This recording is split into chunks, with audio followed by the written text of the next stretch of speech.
Bom dia aos ouvintes da Rádio Guaíba. Eu conversei há pouco, e eu imagino que o senhor conheça ela, a doutora Marisa Deppmann, né? E ela tem uma posição de mudança do ECA, ela é a favor da maioridade, a redução da maioridade penal, e diz o seguinte: olha, quem sabe no caso de crimes hediondos, como já tem uma lei específica no Brasil, essa lei se aplique também a esses jovens. O senhor, apesar da tragédia na sua família, apesar desse crime brutal que aconteceu, o senhor é contra a redução da maioridade penal, né? Por quê? Veja, eu tenho essa postura já há mais de 11 anos.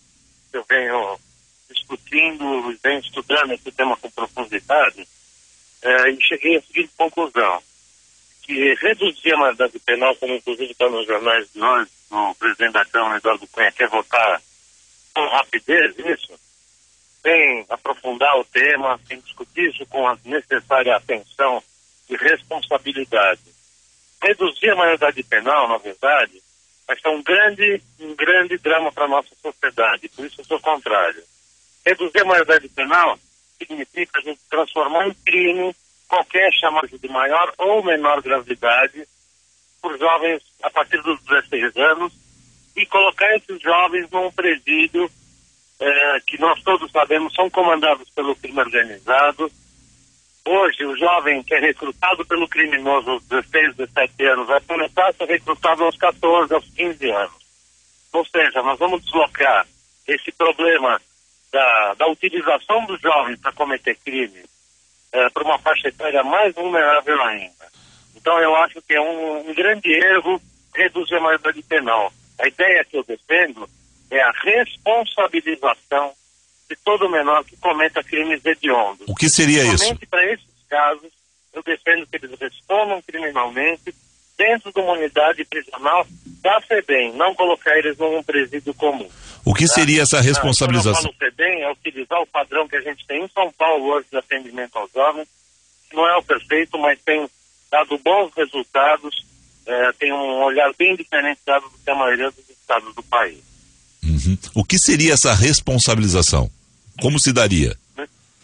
Mudaria o quê? A responsabilização significa o seguinte: o jovem, independente da sua idade, que cometeu um desses crimes, seja estupro, sequestro, homicídio ou latrocínio, para esses casos, o jovem vai passar por uma junta interdisciplinar que vai examinar se ele tem ou não consciência do praticado.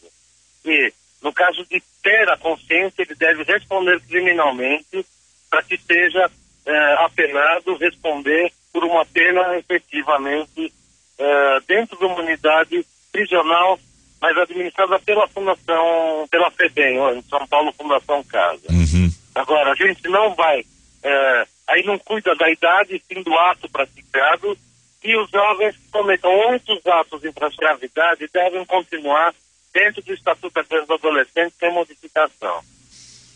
Certo. Portanto, assim, o senhor também tem uma proposta no sentido de diferenciar, eu vou usar crimes hediondos aqui, porque os crimes que o senhor citou aí são hediondos, diferenciar esses jovens.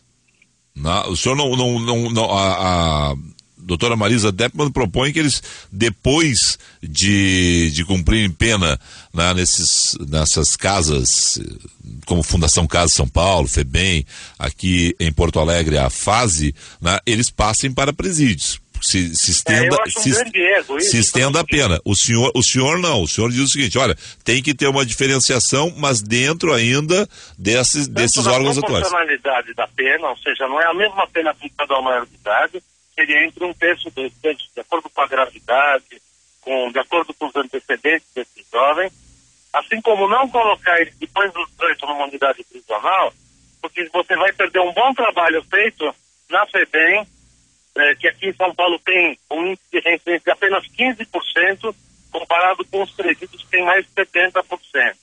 Então, o que eu proponho é que ele cumpra a pena integralmente num regime separado. Uhum. Essas propostas, a sua proposta encontrou acolhido? Como é que o senhor acompanha esse debate agora no Congresso? O senhor imagina que Eduardo Cunha vai conseguir colocar em votação? Tem encontrado bom acolhido em todos os partidos políticos.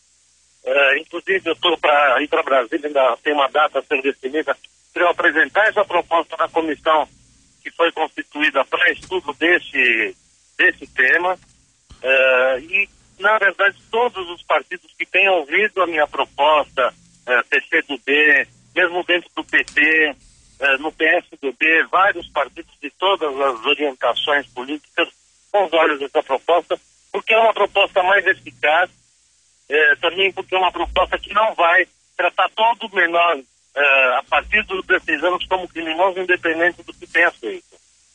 Uhum. O senhor, pela sua experiência, por tudo que o senhor tem acompanhado esses últimos anos, desta vez vai à votação mesmo no Congresso Nacional a proposta? Olha, parecendo que o presidente Eduardo Cunha, não sei por que razão, está com muita pressa de votar isso, e está evidente que o debate está sendo colocado de uma forma muito rasa, está sendo debatido de uma forma irresponsável pelos legisladores, que estão apenas de olho nas pesquisas, que dão aí 80%, 90% a favor da redução. Agora, para a população, cabe ao legislador esclarecer que existem outras possibilidades, outras propostas que vão ter resultados mais eficazes, sem a gente usar a emoção da população sendo manipulada pela imprensa para votar a favor da redução da maioridade penal. E acho que os legisladores que estão debatendo esse tema têm a obrigação de explicar para a população outras possibilidades, outros caminhos, que a gente não cause um dano maior ainda à nossa sociedade, que já vem sofrendo muito com a violência. Uhum. Quando essa questão da emoção na votação, eu falei isso na abertura do programa, quando aconteceu, infelizmente, a morte da sua filha, esse assunto veio à tona. Esse assunto era, e ali se falava, alguns legisladores, alguns parlamentares diziam o seguinte: o Congresso não pode votar sob pressão emocional, e isso se repete, cada vez que temos um crime desses, se repete essa situação. Olha, o Congresso não pode votar, mas no caso, o projeto estava para ser votado há mais de 20 anos no Congresso, desde que o ECA está completando 20 anos, o Estatuto foi colocado em prática. Nós temos essa polêmica. Olha, aqui tem que ter uma atenção especial, aqui tem que se mudar essa situação. Há menores se aproveitando do ECA para praticar crimes, como assassinatos. Isso é um assunto que vem há 20 anos sendo debatido. Mesmo assim, o senhor acha O problema é que a gente vem há 20 anos, mas só se discute quando acontece um crime pontual, não se discute com tranquilidade e com profundidade para poder se buscar uma posição. Existem outras medidas que eu venho propondo, muito mais eficazes do que simplesmente reduzir a maioridade penal, que seria o aumento, o dobro da pena para o maior de idade que usa o menor de idade para cometer o crime, ou assumir o crime. Isso já faria uma enorme diferença, o maior de idade não iria querer o menor envolvido no crime. Essa medida faria uma enorme diferença. Uma outra medida bastante importante que eu proponho é a questão do ficha limpa do menor que completa 18 anos e o passado dele é esquecido. Eu proponho que o passado seja esquecido desde que ele não reincida. Se ele voltar a cometer crime depois dos 18 anos, essa ficha dele deve ser puxada para o juiz para que ele já não responda mais como réu primário. São duas pequenas mudanças que já fazem uma grande diferença nesse cenário de violência. Agora, nós estamos há 20 anos discutindo esse tema, só que só discute o tema quando acontece um crime violento. Então a gente precisa, se essa discussão viesse durante 20 anos, não pontualmente, sendo aprofundada, a gente não estaria usando o emocional do coletivo, a influência das empresas de segurança. A gente precisa discutir isso com seriedade, não com emoção. E a gente só vê isso acontecer quando morre uma Mariana, quando morre o filho da Marisa, quando morre um médico no Rio de Janeiro esfaqueado, e aí a discussão vem à tona. Essa discussão precisa ser levada com tranquilidade. Não é... então vamos reduzir como se isso fosse resolver o problema. Pelo contrário, estamos enganando a população com a própria solução. Como é que, quando o senhor trata dessa questão, e o senhor tem tratado muito dessa questão ao longo dos últimos anos, qual é a reação das pessoas? Porque afinal de contas o senhor foi vítima, e o senhor tem uma posição que não é a normal, das pessoas que foram vitimadas, cujas famílias foram vitimadas, Qual é a reação das pessoas quando conversam com o senhor? Elas entendem a mensagem que o senhor quer passar, as propostas que o senhor quer passar? ou discutem com o senhor daquele sentido assim, olha, mas você que foi vítima de um caso como esse, né, de repercussão nacional, tendo essa posição, qual é a reação das pessoas? Na verdade, o que muitas vezes acontece, as pessoas leem a manchete de uma notícia que fala que eu sou contra a redução, e daí já saem criticando sem ler a postura completa minha. Na verdade, eu sou contra a redução de forma generalizada, mas eu entendo que a minha proposta é muito mais severa e muito mais eficaz. Na verdade, é pegar onde está o problema e atingir ele de forma direta.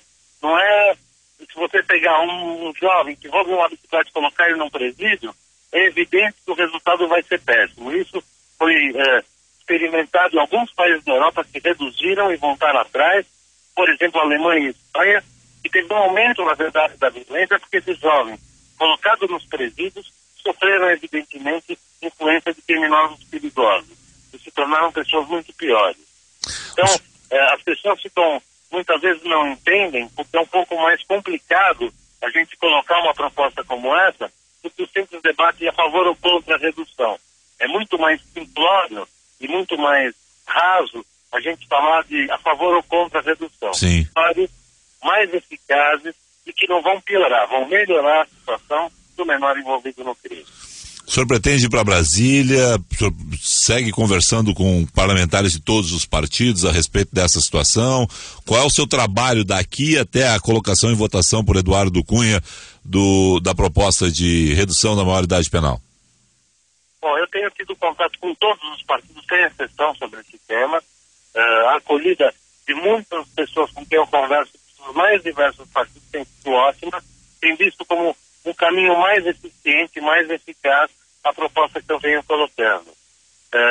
Está para se definir uma data ainda para eu ir a Brasília, junto à comissão, para apresentar essa proposta de forma profunda e detalhada, mas ainda não foi marcada a data. Agora, acho muito importante que o presidente da Câmara tenha essa pressa, não sei qual que é a pressa dele de agora, vamos resolver hoje isso, e eu percebo que nem ele tem conhecimento do tema. O que ele quer é os holofotes e mostrar de que ele manda. E nós não estamos numa ditadura, nós estamos numa democracia, e um tema como esse não pode ser tocado com a responsabilidade que ele está tocando e vários parlamentares, de forma oportunista, dizendo que se 90% quer a redução, então eles querem ser reeleitos, não resolver o problema. Eles querem mostrar para a população que é isso que vocês querem, é isso que nós vamos votar. E isso é muita responsabilidade do legislador junto à população. É usar o temor do coletivo para se promover, para poder ser reeleito, sem querer buscar uma solução efetiva. Obrigado ao senhor aí pelo depoimento. Vamos continuar acompanhando o caso, e a sua posição realmente é uma posição que a gente gostaria de conversar com o senhor para saber, poder explicar mais. Eu acho que o senhor deixou bem claro aí quais são os pontos que o senhor propõe, né, nessa envolvendo a maioridade penal. Obrigado ao senhor. Muito obrigado aos ouvintes da Rádio Guaíba, obrigado pela oportunidade de poder apresentar essa proposta um pouco mais complicada, um pouco diferente, mas que eu acho que realmente vai de encontro à redução da violência envolvendo menores. Muito obrigado, um ótimo dia. Só para deixar claro, faltou dizer alguma coisa, eu não lhe perguntei alguma questão nessa situação aí, porque o senhor, eu entendi bem como o senhor propõe, as mudanças que o senhor propõe, mas tem mais alguma questão que o senhor gostaria de colocar? A gente tem um minuto ainda aqui. Olha, na verdade, assim, eu acho que é muito importante que as pessoas que estão nos ouvindo agora busquem se informar, busquem, e eu mais do que ninguém poderia estar usando a emoção para tentar buscar a solução, e vamos reduzir, mas eu acho que as pessoas precisam procurar ler, procurar ouvir, para poder ter uma posição mais clara do que é ou não solução. A gente não pode ser iludido por pressão popular, simplesmente porque é mais fácil se colocar dessa maneira. Eu insisto que sim ou não é o caminho. A gente tem uma terceira via, que é essa minha proposta. Eu acho que, sinceramente, vai de encontro a minimizar a violência envolvendo menores. Eu peço, suplico que as pessoas se aprofundem nesse tema, especialmente os legisladores que têm a caneta na mão para votar um tema desse tão importante. Obrigado ao senhor. Um bom dia. Obrigado pela oportunidade. Até logo, até breve.